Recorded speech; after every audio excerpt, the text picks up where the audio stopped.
உயிர்த்த ஞாயிறு தாக்குதல் தொடர்பாக என்ன இடம்பெறுகிறது, எவ்வாறு இடம்பெறப் போகிறது என்றெல்லாம் எல்லோரும் பல எதிர்பார்ப்புகள் அல்லது இந்த அரசாங்கத்தால் உண்மையில் முடியாதா என்கின்ற கேள்வி இன்று வரைக்கும் எம்மிடமும் இருக்கின்றது. ஆனால் அது தொடர்பில் மிக முக்கியமான ஒரு கருத்தினை பிமல் ரட்நாயக் அவர்கள் நாடாளுமன்றத்திலே கூறியிருக்கின்றனர். அவர் கூறிய கருத்துக்களிலேயே குறிப்பாக சொல்ல போனால் தாக்குதலை நடத்தியது என்பது ராஜபக்ச, அதாவது ராஜபக்ச தரப்புகள் தான் இந்த தாக்குதலை நடத்தினார்கள். அவசரகால சட்டம் தொடர்பில் சாணி அபேசேகர, ரவி சிறிவர்த்தன போன்றவர்கள் மீது ராஜபக்ச தரப்புகள் கடுமையான குற்றச்சாட்டுக்களை சுமத்தி கொண்டிருக்கின்றது.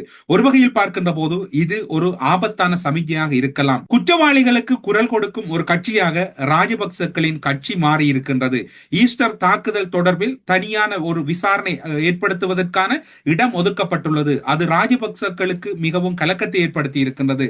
அவை சர்வதேச அளவில் கூட ஒரு முக்கியத்துவம் பெற்றிருக்கின்றது. ஈஸ்டர் தாக்குதல் சூத்திரதாரிகளை கைது செய்வதில் நாம் குறியாக இருக்கின்றோம் என்று அவர் நாடாளுமன்றத்தில் உரையாற்றுகின்றார். இப்போது கேளுங்கள் பிமல் ரட்நாயக்க என்ன கூறுகிறார் என்று. கௌரவ சபாநாயகர் அவர்களே, வழக்கு விசாரணைகளின் போது எக்ஸ்பார்ட்டி என்னும் முறையில் வழக்கு விசாரணை செய்யப்படுகின்றது. சந்தேக நபர் அல்லது குற்றவாளி நீதிமன்றில் முன்னிலையாக தவறினால் எக்ஸ்பார்ட்டி முறையில் வழக்கை விசாரணை செய்து தண்டனை விதிக்கப்படும். குற்றவாளி மறைந்திருந்தால் அல்லது முன்னிலையாக தவறினால் இந்த முறை பயன்படுத்தப்படுகிறது. ஈஸ்டர் படுகொலையாளிகளை பாதுகாக்கும் அரசியல் கொள்கையை இந்த கட்சி பிரதிபலிக்கின்றது. ஈஸ்டர் தாக்குதலில் பாதிக்கப்பட்டவர்களுக்கு நியாயம் வழங்குவதற்காக நாம் கடும் பிரயத்தனம் எடுக்கின்றோம்.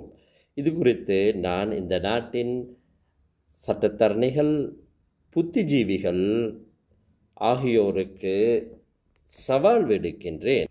இந்த தாக்குதலின் பின்னணி என்ன நோக்கத்திற்காக இது மேற்கொள்ளப்பட்டது என்பதை நன்றாக ஆராய்ந்து பாருங்கள்.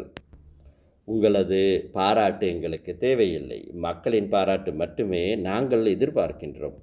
அமைச்சர்களுக்கு வழங்கப்பட்டுள்ள பங்களாக்களை நீதிமன்றங்களாக மாற்றி அவற்றில் நாள்தோறும் வழக்கு விசாரணை நடத்தி நியாயத்தை பெற்றுக் கொடுப்பது பிழையான விடயமா? ஈஸ்டர் தாக்குதலுடன் தொடர்புடைய குற்றவாளிகளை கண்டறிவதற்காக இவ்வாறு வழக்கு விசாரணை மேற்கொள்வது பிழையானதா? இல்லையேல் புதுக்கடை நீதிமன்றில் 3 மாதங்களுக்கு ஒரு தடவை வழக்கு திகதி குறிப்பிட்டு ஒத்திவைத்து வழக்கு விசாரணைகள் நடத்தப்படுவதனையா விரும்புகின்றீர்கள்?